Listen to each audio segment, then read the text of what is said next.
Tonight, as we see a full moon shines down upon us, once, long ago, there was a legend that whoever could reach the moon and touch her hand would be granted any wish that their heart desired.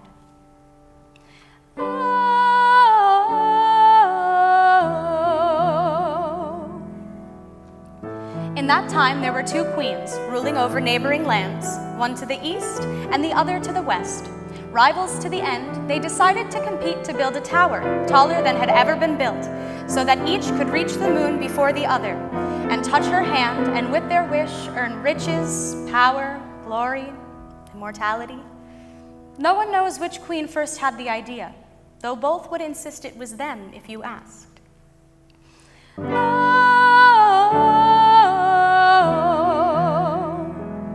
They each gathered all their wealth and wood and stone and workers strong.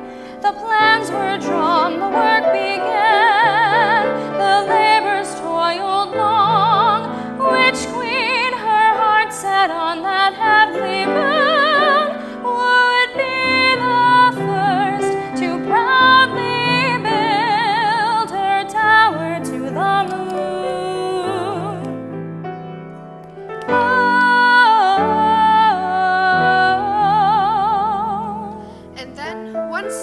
An unnaturally harsh winter fell upon the lands.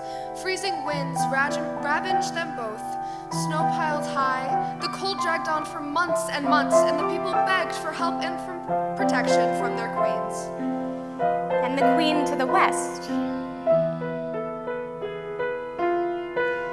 she boldly insisted the work go on. Never mind the cold, full speed ahead. The task mustn't stop, no matter the cost. They will be warmed by their labor, she said. And when I reach the moon and touch her hand, perhaps I will be able to wish for a magic flame that never goes out, providing eternal warmth and comfort, no matter how cold and harsh the wind. The queen to the east, however, her heart was moved to see such need. Her people freezing, crying out, she said, I must intercede.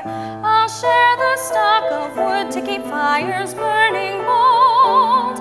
I'll use the stone to build new homes that can stand up to the wind and cold. Her people cheered and praised the queen for her generosity. And she sighed, looking out on her barely started tower to the moon. Oh.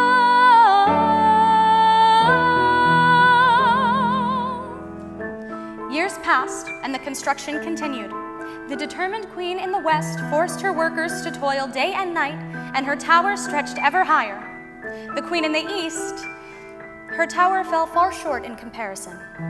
And then one season, a terrible pestilence struck, killing crops and livestock and leaving the people with nothing to eat. Famine spread across both lands, people starving with no end in sight. And the queen to the west, she fiercely insisted the work go on. Never mind the famine, full speed ahead. The task mustn't stop, no matter the cost. Their work will distract from the hunger, she said. And when I reach the moon and touch her hand, perhaps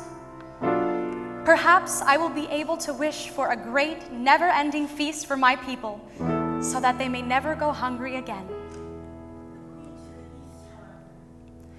Her heart was moved to see such need. Her people starving, crying out, she said, I must intercede. I'll trade this wealth with some far-off unspoiled land. These gold, these jewels for great and need, to share with all a helping hand.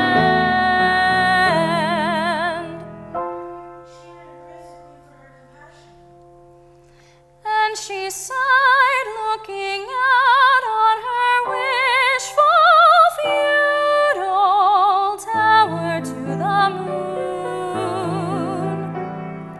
Oh.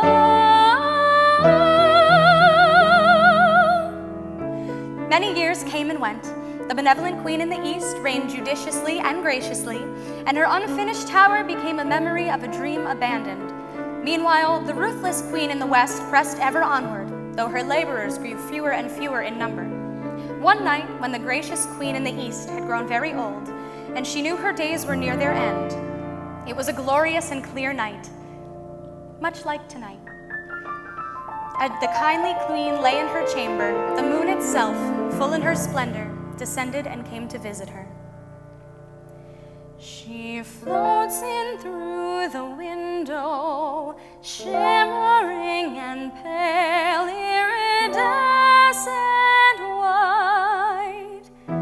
She approaches the queen and speaks to her. I have seen you all these years.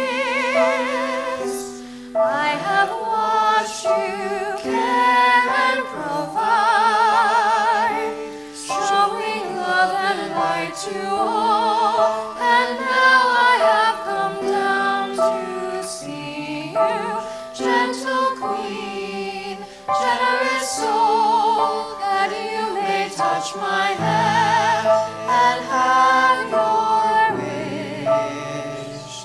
Whatever wish your heart desires. Well, what happens next? The old queen in the east thinks about her tower, never built. She thinks about her youth and the dream of glory and immortality. And yet she does not wish for any of this. I have a young granddaughter, the queen says, whom I love with all my being. Her heart is weak and failing, and the surgeons say there is nothing they can do. I ask you, glorious moon, to visit my granddaughter and touch her heart so that she may be healed and that she may live a long life full of wonder and joy and love. It is done, says the moon, and departs from her side. And so her granddaughter's heart is healed. And so she grows into a fine young woman. And so she herself eventually becomes queen and honors her grandmother's memory with a great parade and a feast every year, even to this day.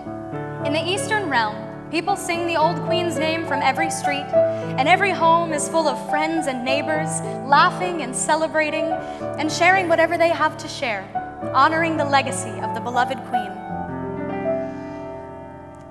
I do not know what became of the queen in the west. She passed without ceremony. All that is left now in her realm are empty streets, empty rooms, and an empty tower, not quite halfway to the moon.